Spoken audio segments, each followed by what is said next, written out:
Today's Streetwise task is to remove the plastic sill covers, because I suspect that they're probably holding quite a lot of moisture and rotting them out. One of the jacky points is a little bit crispy, so I'm going to get in there right now and see what the damage is. I believe the sills are held on with these clips. There's one there, and two more further down. There's 4 altogether. So if I undo those, and then just peel it away from the body, because I think it's actually stuck with some sort of adhesive which has come off down that far end. So let's remove these clips and see what happens. The clips came off easy enough. I've just sort of left them in situ on the ground to show where they go back in. There was actually 5. There was another one right at the edge of the rear sill here. And that is where I've put my hand through, and there's a sopping great hole. Look at the size of that. Oh my goodness me. That is a disaster. So, you know, I was kind of thinking I might not whip the sill covers off, might just have a little feel. If they feel solid, I'll leave them. But no, they're definitely coming off now, because if that's what that looks like, God knows what the rest of it will look like. Okay, so just to close this, we have this section which was oddly enough screwed onto the bottom sill. Don't think that was a factory thing, probably been fitted afterwards. Bit of door trim that we don't have to worry about too much, because that's okay.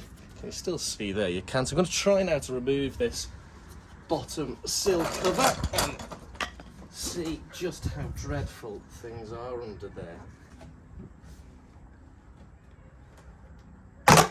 Oh, there we go. Right, that's come off then. Don't know how much damage I've done to it there. God, there's a massive spider. Look at this geezer. Look at this fella. He's flipping huge. Look at him down there. Cool. Arachnids or arachnophobiarists, whatever they're called. Look away now. He's a monster. Oh, let's try and get... He's a biggie. He's a biggie. There we go. It is off. Oh, look at all the crap that was sitting in it. Look at that. Look at all that crud and muck and all that. From where I'm standing, I can't see what the underneath of those sills look like, and that might be for the best. Viewer discretion is advised.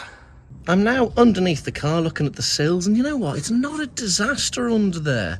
I mean, I'll show you where it is in a minute, but they're all nice and solid there. Got a little bit of crunchiness here and a little baby spider. So, I mean, I attack that with a screwdriver, and fingers will probably go straight through. It might just be salvageable though, because there he goes, little spider off on his travels. You probably can't see him there. That doesn't look too bad. It is though when we get back down here. Just stay with me for a second while I scooch. Yeah, that is where we have some significant issues with a massive hole, but that can be patched. I can weld, well, I mean, I can't. I'll get somebody to weld a patch onto that. So that's not awful. I don't think. It will get bigger when you prod it, obviously. But, okay. Thought it'd be worse than that, if I'm honest. And it's good news. We have the second sill cover off for the passenger side. It's actually got, I think it's got more rubbish and crap in it. Look at all that flipping heck.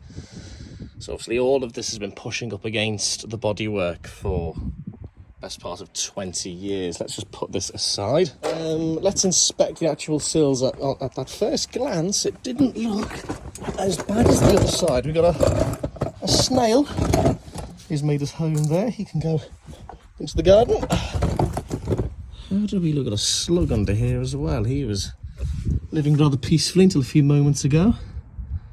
Yeah, okay, not looking disastrous. I'm a little bit concerned about that big glob of mud in that wheel arch section that I really do not want to take off.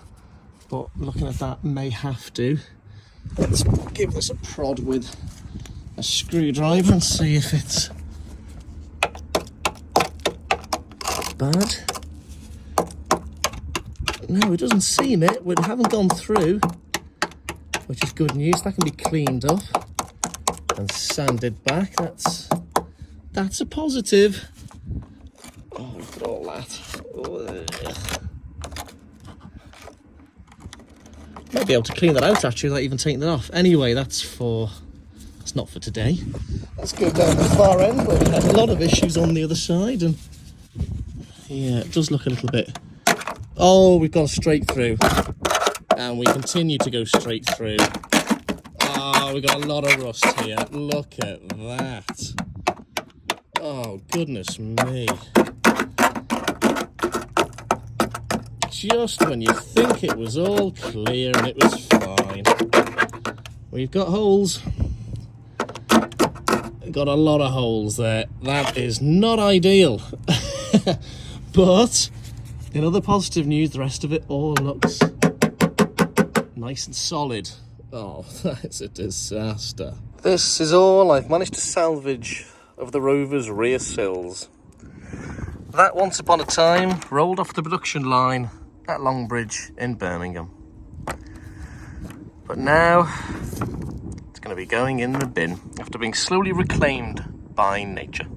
And all this, remarkably, is all the mud that came out from underneath those sill covers. That is a significant amount of crap. I'm actually quite surprised the sills aren't in even worse condition looking at all that. And there's still some of it here on the ground. I had a poke around with a screwdriver and it got significantly worse. That is a rather big air hole there, isn't it? Rovers, they reduce their weight over time. It's got racing pedigree, this car. No, it's just old, it's knackered, and it's a little bit crap. Yeah, that really isn't good. I've given it a spray of rust converter, Dinitrol I think it's called, just to make sure that it doesn't get any worse over the next couple of weeks. It's going to take a long time to get this sorted. It really is. I don't even know if I'll bother looking for quotes, because it's going to be hundreds upon hundreds. I think I might even learn to weld myself, buy a welder and do it all myself. I mean, I have been meaning to do that for a long time, and it would solve a lot of my issues when it comes to buying old cars. Anyway, yeah, let's look at the other side, and spoiler alert, it ain't pretty. Just look at the state of that. This one's even worse because it goes all the way up to the opening at the door. Let me open it up here and show you what I mean. There we are. That's how bad that is. Oh, dearie me, dearie me. I mean, look, the car only set me back 200 quid. So I can't really complain about the fact that it's completely and utterly knackered. So yeah, I'm going to have to learn to weld, I think. If anybody knows what kind of welder should use or should buy and like what to do, how to do it, leave a comment or get in touch with me on Instagram or Twitter or whatever. Because this is going to take a lot of work. Oh, the joys of old Rovers, eh?